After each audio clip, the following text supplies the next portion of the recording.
In the quiet corners of the British Museum sits a small, unassuming clay tablet known as the Complaint Tablet to Ea Nasser, dating back to 1750 BCE. It is the oldest known customer service complaint, where a man named Nanny berates a merchant for the poor quality of copper ingots and for treating his messenger with contempt.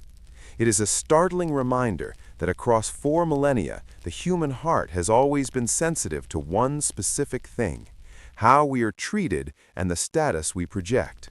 Long before we had titles, boardrooms, or social media, we had the innate ability to sense who carries themselves with a true, unshakable class. We often mistake status for the things we possess, the cars, the watches, the labels. But real high status is a psychological frequency, a way of being that commands respect without ever asking for it. It is an exploration into the very architecture of the soul, a journey into why some people seem to hold the world in their hands while others are constantly reaching for it. As we dive into the psychology of class, we find ourselves at a fascinating intersection of history and behavior. Exploring the lineage of human respect is like watching the most captivating history videos ever made. It is a grand narrative of survival, social bonding, and the subtle cues that allowed our ancestors to identify a leader from a pretender. There is something deeply exciting about peeling back the layers of time to see that the traits we admire today are the same ones that held tribes together in the ancient wild. We are not just looking at modern manners, we are looking at the echoes of thousands of years of human evolution, a story written in the way we stand, speak, and choose to remain silent. It is a story that reveals that true status isn't about being better than someone else, but about being deeply, authentically grounded in oneself. The challenge we face in the modern world is that so much of this ancient wisdom has been lost, or worse, misrepresented. We are bombarded with images of high status that are nothing more than hollow performances, loud, aggressive, and deeply insecure. We see historical figures often stripped of their nuance, turned into caricatures of power, which leaves us with a profound lack of understanding of what actually commands respect. Many of us walk through life feeling like we have to shout to be heard, or wear a mask of perfection to be valued, unaware that the most powerful historical leaders were often those who possessed a quiet, stoic grace. We miss the reality that class is an internal state, and because we misinterpret the past, we struggle to find our footing in the present. We are starving for a genuine connection to the traits that truly move the needle of human respect. If we were to curate a collection of the most incredible insights from the annals of human behavior, we would find traits that feel almost like forgotten treasures. Consider the concept of the unreactive gaze.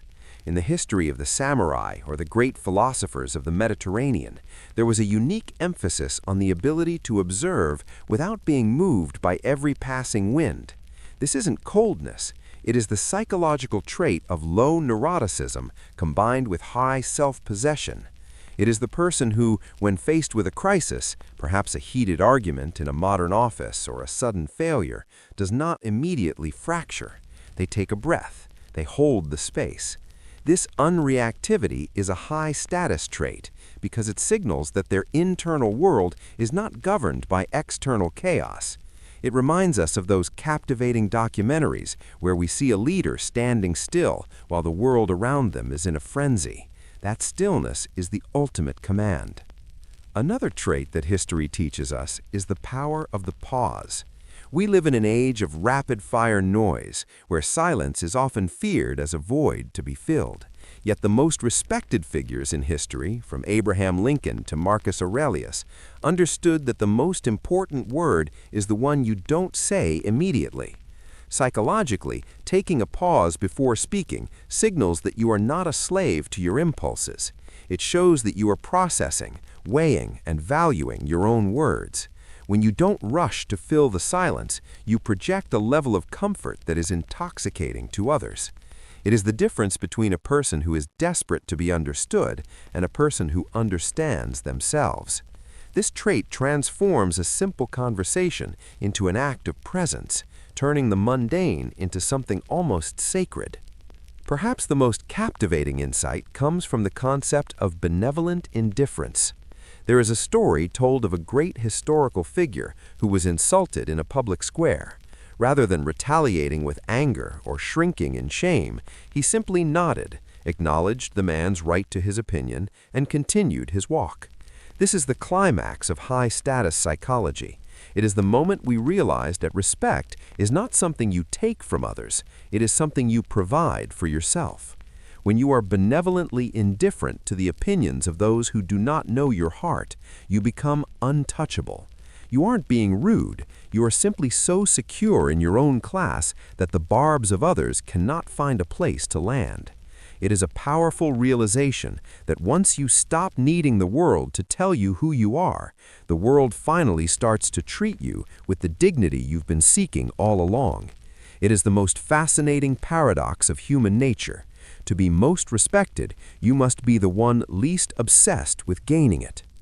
As we recap these reflections, we see that commanding respect is a tapestry woven from threads of stillness, intentionality, and self-possession.